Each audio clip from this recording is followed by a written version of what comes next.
Joseph Olongo, président du conseil communal de Makala, est avec nous pour parler insécurité dans cette municipalité. Bonjour et bienvenue. Bonjour monsieur le journaliste, je profite également de saluer toute la jeunesse de Makala qui me regarde en ce moment. Ah d'accord, une jeunesse occupée ou transformée en colonna? Une jeunesse occupée ou transformée, je dirais une jeunesse sans occupation et puis un problème aussi d'encadrement aussi. C'est ça qui cause finalement ce que nous appelons banditisme urbain, ces jeunes colonna qui ne sont pas qu'à Makala, qui sont dans d'autres communes. On avait salué un moment l'opération Kanyamaka CC où ces jeunes étaient ramassés, transformés en bâtisseurs. Aujourd'hui, nous ne savons plus pourquoi ça ne continue pas. Et c'est ça qui cause, c'est que c'est vide dans votre commune?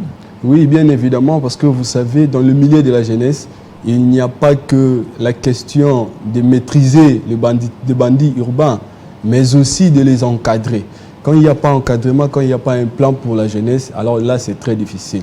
Et je devrais aussi souligner que la commune de Makala, depuis sa création en 1968, nous avons réalisé que c'était une commune qui était marginalisée. Il y avait une civilisation archaïque ou empirique qui faisait en sorte que l'État, ou soit les animateurs de l'État, ne s'occupent pas de cette population-là. Jusqu'à aujourd'hui? Jusqu'à aujourd'hui. D'ailleurs, il y a pas mal d'éléments et vous réaliserez que Makala, en tout cas, est marginalisé à 100%. Nous y viendrons avec nos caméras pour filmer, voir un peu ça serait à quoi ressemble la commune de Makala. Donc les autorités de la ville se concentrent à Gombe, peut-être des communes qui avoisinent un peu Gombe, et puis ça s'arrête là. Makala et autres, oubliés. Oui, nous avons Est-ce qu'il y a Kin Bopeto là-bas? Kinshasa Bopeto? En tout cas, oui, nous sentons aussi quelques activités, mais à Makala, parce que moi je viens de Makala, je peux peut-être vous donner des éléments techniques. Makala n'a pas seulement besoin des activités d'assainissement, mais Makala a aussi besoin de construction de routes. Il n'y a pas de route? Oui, parce que c'est la seule commune actuellement à Kinshasa qui n'a pas de route intracommunale. Donc nous avons des communes parallèles, mais à l'intérieur de la commune, il n'y a pas de route. Cependant que nous sommes à 560 hectares. Donc comprenez que nous sommes tellement grands, nous sommes grands plus que la commune de Bandalungwa, Kitambo et pas mal de communes. Mais il n'y a pas de route à l'intérieur. Quand il n'y a pas de route asphaltée, comprenez qu'il n'y aura pas de canalisation d'eau. Donc quand il n'y a pas de canalisation d'eau, même si vous allez assainir à plusieurs reprises, comprenez qu'il y aura toujours des couacs.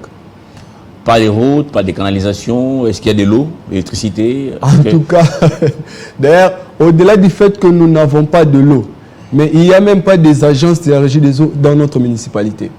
Donc les habitants de Makala, par payer, pour d'ailleurs les cas des quartiers Salongo et autres, par payer le frais de résidus des eaux et autres dans la commune de Ngaba. Pour les quartiers, il n'y a même pas un bureau. Il n'y a même pas un bureau et il y a des quartiers en sécheresse totale que vous ne pouvez pas imaginer. Presque un désert, des quartiers comme Bagata, Maboulou 1, Maboulou 2, il n'y a pas d'eau. Et ce sont plus de privés qui fournissent de, comment on appelle ça, de forage et autres. Alors vous êtes conseiller communal, oui. Vous êtes avec le bourgmestre président du conseil communal de la jeunesse de Makala. Oui, est-ce qu'il y a la collaboration avec le bourgmestre entre votre conseil et le bourgmestre de la commune? Qu'est-ce qu'il fait au quotidien, surtout pour cette jeunesse? En tout cas, est-ce qu'il y a un plan? Oui, il y a une collaboration permanente. Nous devons aussi signaler que le nouveau bourgmestre n'a fait que 3 mois. Nous avons senti les impulsions, mais nous attendons la réalisation. Mais il faut aussi retenir que au niveau des ETD, au niveau des entités territoriales décentralisées, les bourgmestres peuvent bien avoir les impulsions et autres, les idées, mais il faudra qu'il y ait l'accompagnement au niveau professionnel ou national. Parce que vous ne pouvez pas écarter Makala de la ville de Kinshasa ou ni encore de la République démocratique du Congo. Donc vous sentez que Makala, ce n'est même pas dans la tête de Ngobila quand il circule ici. Il se rappelle à peine qu'il y a une commune qui s'appelle Makala, mais ce n'est pas sa priorité. Non, je ne peux pas dire ça. Je ne peux pas dire ça, mais jusqu'au preuve du contraire. Oui, je ne peux pas dire ça, mais jusqu'au preuve du contraire, nous n'avons pas encore senti le poids de la ville au niveau de Makala.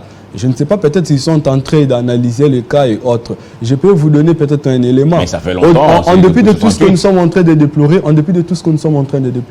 la ville de Kinshasa avait publié un budget. C'était plus ou moins 1 milliard. Mais Makala, nous ne sentons même pas 10 millions qui représentent même pas 1%, alors que nous avons 24 communes. Combien d'argent a été déversé pour notre commune? Qu'est-ce qui a été fait? Quoi? Là, on n'a pas encore beaucoup d'informations. Nous avons demandé l'audience auprès du gouverneur. Peut-être dans les jours qui viennent, ils peuvent bien nous expliciter à la matière.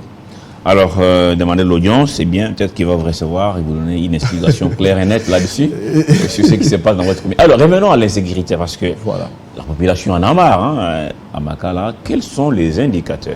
Quand vous parlez insécurité à Makala, vous faites allusion à quoi exactement? Bien évidemment, en tout cas, c'est une très bonne question qui me permet même d'être très à l'aise. En tout cas, nous devons aussi souligner et dire un grand merci à Télé 50 parce que nous avons circulé presque partout. Comme je vous ai dit, la commune de Makala, aujourd'hui 55 ans, nous avons cherché des autorités, des personnalités morales et physiques qui pouvaient nous écouter avec l'attention soutenue pour comprendre au moins ce qui se passe dans cette agglomération de la ville de Kinshasa totalement enclavée. Et nous avons aussi, c'est avec amertume que nous allons l'avouer parce que nous connaissons ce que la police a une mission très noble et divine. Nous savons aussi également qu'il y a des policiers, des agents, des officiers qui se battent tant bien que mal à rétablir l'ordre, à servir l'État. Mais avec tous ces sentiments patriotiques que nous pouvons en avoir, permettez-nous de dire ou de dénoncer quelques éléments qui infiltrent et qui commettent des abus que vous ne pouvez même pas imaginer. Aujourd'hui, à Makala, il y a les éléments des unités de la police Gémi et Mbata qui, au lieu de... Mbata, ça veut dire quoi? Mbata, il y a une unité de la police qui s'appelle Mbata. Oui, à Makala, nous avons pas mal de points chauds pour eux. Au lieu de sécuriser la population face à cette recrudescence du phénomène Koulouna, parce qu'on en souffre, mais ces éléments-là travaillent avec ce même Koulouna pour s'aimer la terreur et la désolation au niveau de la police, au niveau de la population. C'est chaque jour. Allez-y. S'il vous plaît. C'est chaque jour à partir de 18h. Sous prétexte d'une patrouille que vous verrez les éléments de la police de ces unités-là marcher à Makala sans document, ils arrêtent les gens. Ils estorquent et c'est ce qui est plus grave.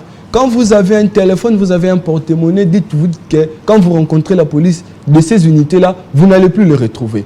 Nous avions écrit, ça c'est une deuxième lettre que vous voyez. C'est lettre écrite par votre conseil? Conseil, nous avons demandé au bourgmestre. Est-ce qu'on peut afficher la lettre Oui, très bien, Dadi. Oui. Et nous avons réservé copie, comme toujours.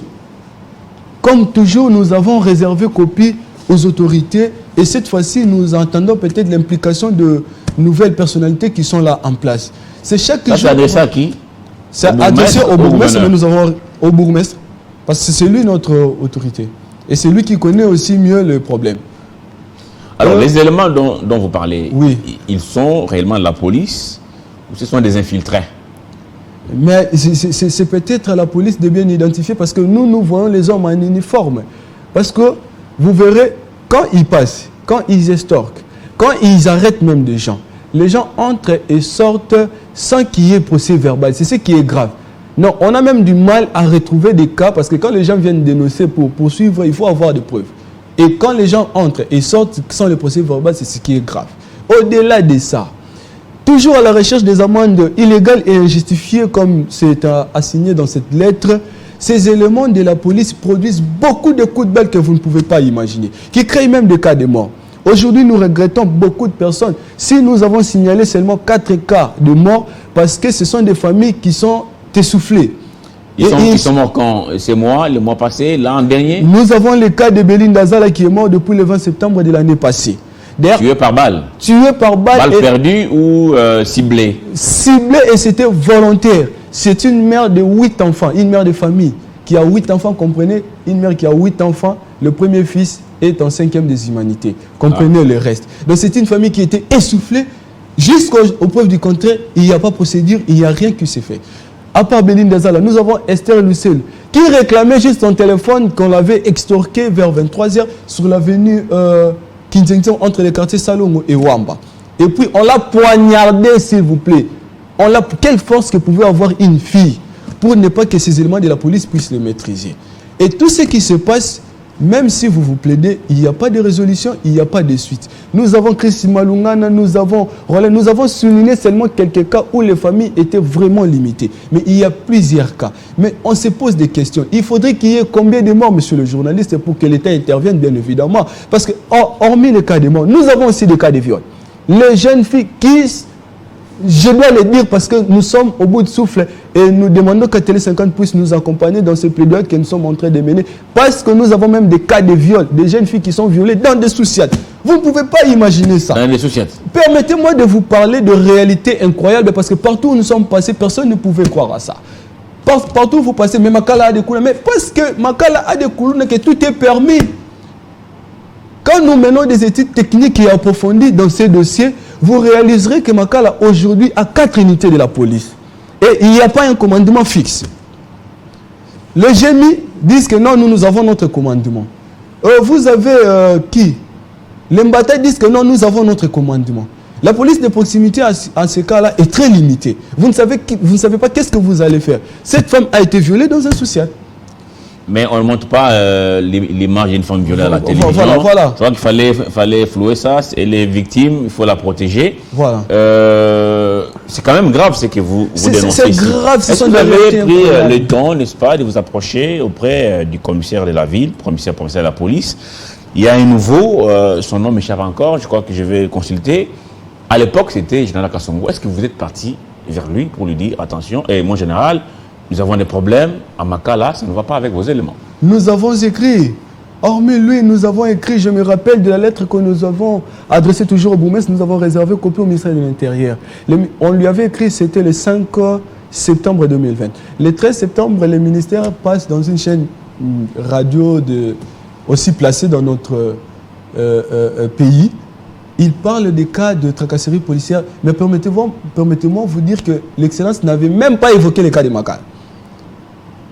Donc, on fait tout ce qu'on peut faire à notre niveau, mais nous, comme je le disais, il n'y a pas l'attention soutenue. Bon, ça c'est avant. Maintenant, vous avez un nouveau commissaire provincial de la police. Qui n'est pas installé. Oui, il va être installé rapidement. Vous avez un nouveau ministre de l'Intérieur, Peter Kazadi. Je vous encourage, moi en tout cas comme journaliste, à faire les mêmes démarches. Ne vous fatiguez pas. Allez vers le nouveau commissaire de la police. Allez vers le nouveau ministre de l'Intérieur. Mais le ministre provincial, vous ne le voyez pas. Lui ne joue pas son rôle dans ces cas de figure, oui. Provincial de l'Intérieur. Allez vers ces personnalités. Continuez à toquer. Et nous, comme médias, nous allons vous accompagner. Notre rôle, c'est aussi celui-là. Donc, demandez aux uns aux autres de jouer le rôle. Makala fait partie des 24 communes que nous avons à Kinshasa. Je ne vois pas pourquoi ça doit être oublié, comme vous l'avez dit, depuis 68, depuis sa création. Makala n'a pas de route, Makala n'a pas d'eau, Makala n'a pas d'électricité. Makala ne vit que l'insécurité, non seulement causée par les jeunes délinquants que nous appelons Kuluna, mais il y a aussi les éléments de l'ordre envoyés pour établir de l'ordre, mais qui s'adonnent malheureusement à ces sales besognes. Viol, tracasserie, extorsion du téléphone et autres, bien des valeurs, tuerie, là ça ne va pas. En tout cas, nous demandons votre accompagnement parce que ce qui se passe à Makala, ce n'est pas seulement le problème de Makala, ni encore moins de Kinois, ni encore moins de la République démocratique du Congo, c'est question de l'humanité. Parce que ce qui se passe, quand on poignarde une fille par exemple, quand on viole des femmes, c'est question de l'humanité. Mais partout où nous passons, monsieur le journaliste, je peux peut-être finir mon allocution avec cette question. Est-ce qu'il est permis, puisque dans votre famille, il y a des gens qui font des bavures, qu'on peut arrêter tout le monde, qu'on peut faire à tout le monde ce qu'on veut, et que personne ne peut intervenir parce que dans votre famille, il y a quelques-uns qui font des bavures. Cette jeunesse, ce phénomène de banditisme urbain, nous l'avons combattu. À combien de fois que nous l'avons maîtrisé? Votre rôle maintenant comme président du conseil provincial communal, qu'est-ce que vous faites avec ces jeunes? Qu'est-ce que vous leur dites souvent? D'abord, c'est le conseil. C'est de les maîtriser. Et puis, il faut les encadrer. Les encadrer, il faut des moyens. Nous, à notre niveau, comprenez, on est encore trop jeunes. On n'a pas encore... être jeune, ce n'est pas une excuse. Voilà. Oui. Non, être jeune, ce n'est pas une excuse. Mais on n'a pas de moyens suffisants pour résoudre tous ces problèmes-là. Mais nous sommes en train, tant bien que mal, mais nous sommes en train de les maîtriser, de l'anéantir, de les apprivoiser. Mais c'est quoi le problème? Nous les constatons. Par exemple, je vous donne un cas. Mon ami qu'on venait d'ailleurs de parler, Christian Gaga de Lemba, a fait un plaidoyer. Aujourd'hui, au moment où nous vous parlons, le conseil communal de la jeunesse de Lemba a un centre culturel pour les jeunes. Le conseil communal de la jeunesse de Kisenso a aujourd'hui un centre de formation, un mini INPP pour les jeunes de Kisenso. Nous l'avons aussi fait. Qu'ont-ils fait pour obtenir ça? Toujours ce genre de démarches que nous sommes en train de faire. Et pourquoi vous êtes en retard ou vous ne toquez pas à la bonne porte? Comme jadis. Il n'y a pas d'élus chez vous? Il n'y a pas d'élus provinciaux, des députés provinciaux? Est-ce qu'il n'y a pas des députés nationaux? Est-ce que... Bon, vous toquez où d'abord? En tout cas, on toque partout, on signale à tout le monde. Comme vous l'avez senti avec... Pendant des vacances parlementaires, est-ce qu'il y a des députés provinciaux qui viennent chez vous pour restituer leur travail? Est-ce qu'ils viennent prendre vos désidérata? Vous me permettrez, monsieur le journaliste, de rester focus dans les faits. Oui. Peut-être chacun pourra interpréter ce qu'il a interprété. Je resterai dans les faits. Mais avec le nouveau bourgmestre, qui au moins nous avons senti les impulsions, qui est en train de travailler sur la réforme dans les cartes sécuritaires, mais qui demandera bien évidemment l'appui aussi de tout le monde. Vous, les médias également, la province, partout. Avec le reste, les cas individuels, vous me permettrez de rester dans les faits. Quand il y a bavure, quand il y a quoi, vous comprenez qui travaille, qui ne travaille pas. Je ne pourrais pas parler des individus, mais moi, tout ce que je sais est qu'actuellement, tous les Makalois sont en train de travailler pour que l'insécurité finisse à Makala. Non, parce que vous parlez des autres communes qui sont aujourd'hui dotées de centres culturels et centres de formation. Chez vous, il n'y en a pas. C'est pourquoi je pose la question. Vous aviez toqué à quelle porte? Nous avons toqué partout. En tout cas, si j'avais de lettres ici, j'allais vous montrer comment on l'a fait. À chaque fois qu'on écrive aux autorités municipales, on garde copie pour toutes ces autorités que vous connaissez. Parce que nous avons, au nom de l'autonomie que nous avons, nous pouvons demander à quiconque qui peut nous servir comme partenaire. Nous demandons partout, même en termes de médias. Voilà pourquoi permettez-nous de remercier Télé 50 qui nous a offert cette opportunité de crier haut et fort les cris de détresse de ces familles pauvres qui s'appauvrissent encore plus parce qu'ils doivent payer des amendes illégales et injustifiées et personne n'intervient. Au-delà des bavures policières, est-ce qu'il y a beaucoup de Koulouna à Makala? En tout cas, il y a beaucoup de Koulouna. Il y a beaucoup de Koulouna que nous essayons de maîtriser. Je vous donne un élément.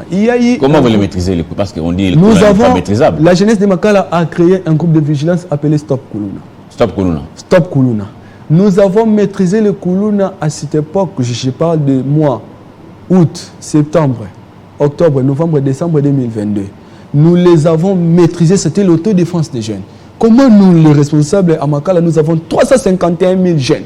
Et ces jeunes-là ne sont même pas 750 parce que nous sommes en train de recenser. Ils ne sont même pas 750. Donc ils sont connus, Koulouna. Mais ils sont connus. Même les unités de la police ils les connaissent. Les connaissent. Permettez-moi d'abord de terminer cette philosophie. Ils ne sont même pas à plus de 1000. Donc nous avons 350 000 jeunes à Makala qui sont des médecins, qui sont des étudiants, qui ont beaucoup de talents et beaucoup de domaines. Dans le domaine artisanaux et consorts. Mais qu'est-ce qui se passe? Quand nous nous sommes levés pour traquer ces Koulouna-là, il y avait même des nuits blanches qu'on faisait dans la rue. Et voilà, la police, je le cite bien, qui nous menaçait. Pourquoi? Parce qu'ils savent, ces moments-là, ce sont des moments où ils passent pour faire leur travail. Du coup, quand la population est dehors, quand la population s'élève, et ils ont des difficultés. Ils sont maintenant partis sensibiliser ces Koulouna-là. Et comprenez, face à cette force-là, nous sommes limités quand il y a confrontation. Sensibiliser pour dire quoi? Mais comment vous laissez les jeunes comme vous traquer? Non, c'est nous qui devrions le faire. C'est nous qui allons faire ça. Vous voyez là, il y a l'intoxication, des spéculations, des manipulations. Parce que quand même, les malfaiteurs devaient passer pour faire leurs actions. Et quand il y a contre-force, vous comprenez que c'était très difficile. Et vous parlez, pourquoi on cite trop actuellement les GMI et les Mbata? Parce que même nous, moi je suis jeune de Makala. Ces Koulouna-là sont des jeunes de Makala. On est avec eux. Ce sont nos frères. On a étudié ensemble, on a travaillé ensemble, on a fait beaucoup de choses presque ensemble. Mais permettez-moi de vous dire, mais quand ils font leur bavure, ils ne le font pas avec nous, plutôt avec des policiers. On doit les dire. Vous trouverez dans des Nganda et consorts. Donc vous affirmez qu'à Makala, la police collabore avec les Koulouna?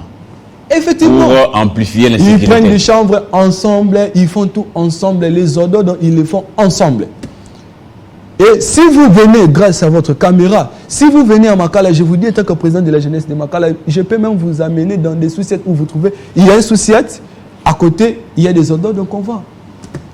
Et ils les prennent avec qui? Mais il y a eu la Qui réforme sont de les la consommateurs police, des gendarmes? que pensez-vous de la police de proximité? Il y a eu des réformes et autres. Ils ne sont pas arrivés à Makala? Messieurs les journalistes, nous avons un grand problème. Je ne peux pas être encore responsable, parmi les responsables de ma communauté, tout est allé pour des questions sécuritaires. Mais nous avons des données que nous pouvons donner aux autorités qui nous écouterions avec l'attention soutenue comme Télé 50. Nous allons en tout cas donner... Quand on vous dit déjà qu'il n'y a pas de commandement, c'est pendant que c'est la police de proximité qui est censée donner le commandement. Mais quand vous traquez par exemple les éléments de GMI et les Mbata qui font des bavures et qui vous disent que nous on ne dépend pas de vous, écoutez, nous on fait ça. Ce sont des problèmes qu'on rencontre. C'est au quotidien. C'est au quotidien qu'on voit les téléphones de jeunes de Makala. C'est au quotidien qu'on voit. Peut-être on se demande jusqu'à quand, jusqu'à combien de cas pour que les gens sortent de leur silence. Donc à Makala, quand vous croisez un policier seul dans la rue, dites-vous, ça ne va pas. Ça ne va pas. Et la nuit, quand vous voyez le policier venir, donc il faut fuir. C'est tout le monde qui prend fuite. Bah policier, bah zoya kimma.